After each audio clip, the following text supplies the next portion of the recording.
Well, hello again everyone. As you may recall, when we first bought this van, our Burstner Nexxo T660 from 2012, one of the downsides was that it doesn't have an oven. What it has instead is a microwave in this cupboard. Now, we thought when we bought it we managed perfectly well without an oven, but we have really been missing the oven, so we've been casting around for some sort of solution, and this microwave does seem to be a bit on its last legs. The sensor on the door doesn't always detect that the door's closed, so it's difficult to start it, and yeah, we don't really want to take too many chances with microwaves, so we've cast around and we've found ourselves an 850 watt microwave with a grill function. Now, what wasn't made clear in the description when we bought it is that the grill function takes it up to 1200 watts. So yeah, I'm not entirely sure that that'll work on some of the sites with a lower amp electric hookup, but I think it should work on an ordinary sort of 16 amp electric hookup. Anyway, we need to change the microwave by all accounts, so the first job is to get the old microwave out. Now, I don't really know, but I'm guessing this isn't the original Burstner setup, and I think this microwave has been replaced at some point. Looks like it's held in with a timber bar across the top there. Obviously that's where it's plugged in, and looks like these two wooden boards have been cut to fit the cupboard and then fixed to the bottom of the microwave to stop it sliding around. Anyhow, I think if I unplug it and undo those fixings on those top straps, or that one single top strap, that should just lift out. Let's give that a go.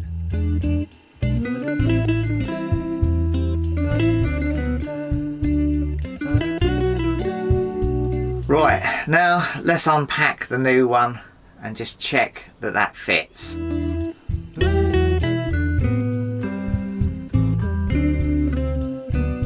just to show you inside the cupboard, what we've got are these two plastic plates. Now this definitely looks homemade.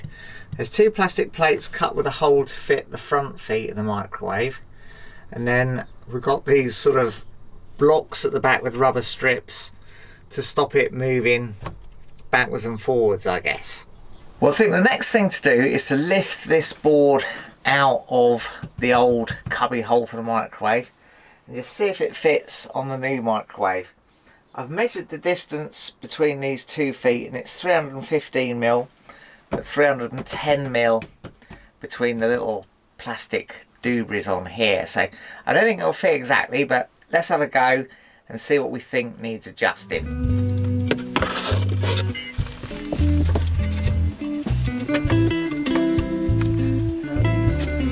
So yeah, I think it needs to go back a little bit further, and obviously those plates need to be adjusted. Maybe the best place to do this is in the garage. Right, well, I've got this on the workmate in the garage, and looking at it now, it looks like it's had various different microwaves in the van before, because there's all sorts of different positions marked up for these brackets. So first thing I'm going to do is unscrew these back corners and take them off.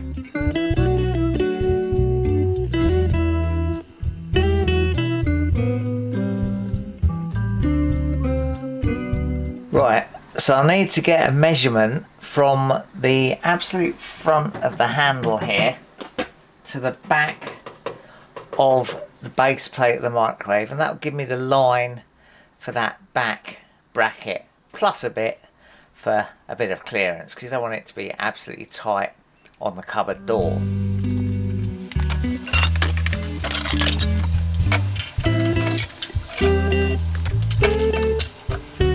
So it looks like 355mm should be about right. Right, let's measure and mark that on here.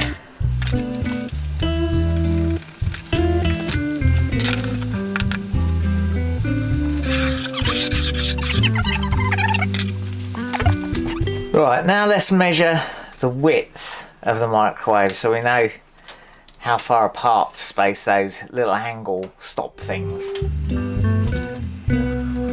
That's 451 really. So I reckon if we space them 455 mil apart, then that'll give us a little bit of room for those rubber strips to buffer up against. Right, oh well, 517 is the width of the board, take away 455 is 62, divided by 2 is 31. So if we measure 31 in from each end of the board and mark a line there, that should be the inside corner of each angle bracket.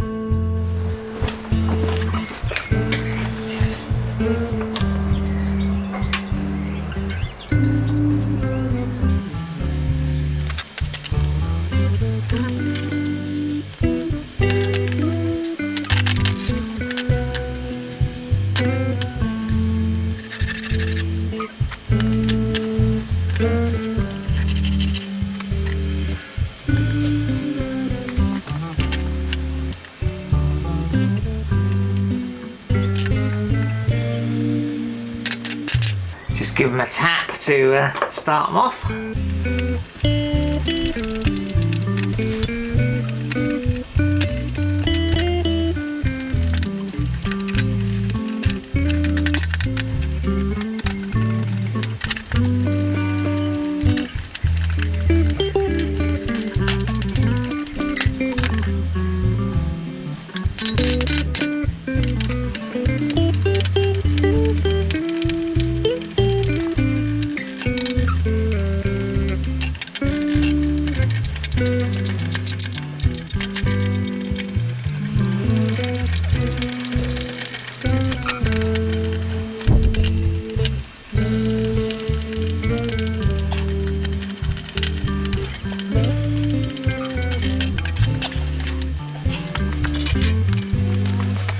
Right, I think these two plates do have the right size holes cut in them for the microwave feet, but they'll be in the wrong place of course, so I'm just going to unscrew them for the time being and then check the fitting of the microwave in those back angle brackets.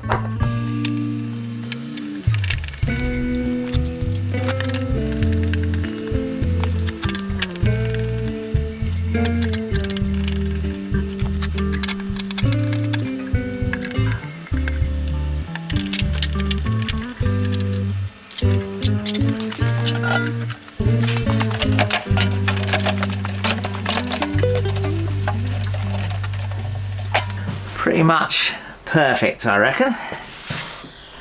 Now I'm just going to get under there and mark as precisely as I can with my pencil position of those feet.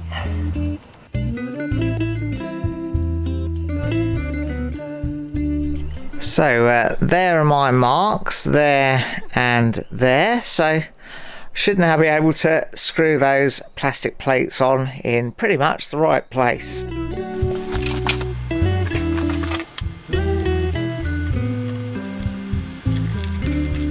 Now I would normally drill pilot holes for this sort of thing, but this block board is really soft, so there's not actually really much of a need to unless you're really near the edge.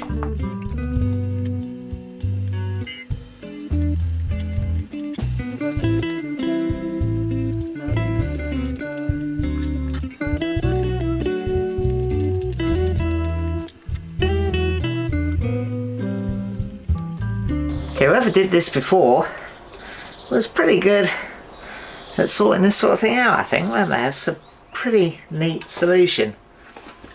Don't know how the microwave would have originally been mounted, but yeah, this isn't bad.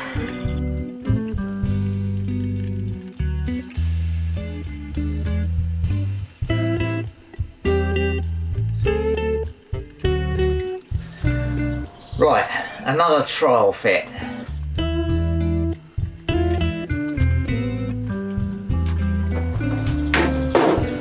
Nice.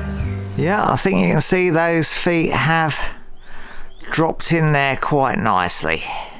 Let's take it back to the van. Right, the moment of truth. Will it fit?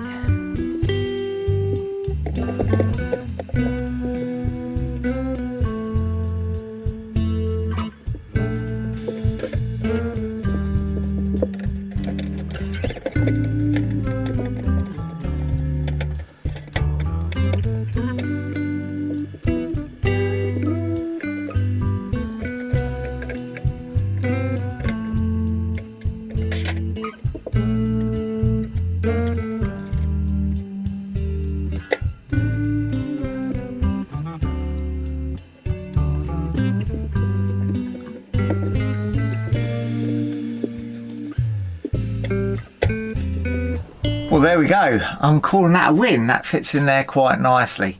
Van isn't actually on hookup at the moment, so I can't try it out, but I'm going to do that perhaps a little bit later. But just to show you, the locker door does close nicely with no clashes. So yeah, looking forward to some nice grilled and microwaved meals. And of course the last thing is just to screw that top bar back in position.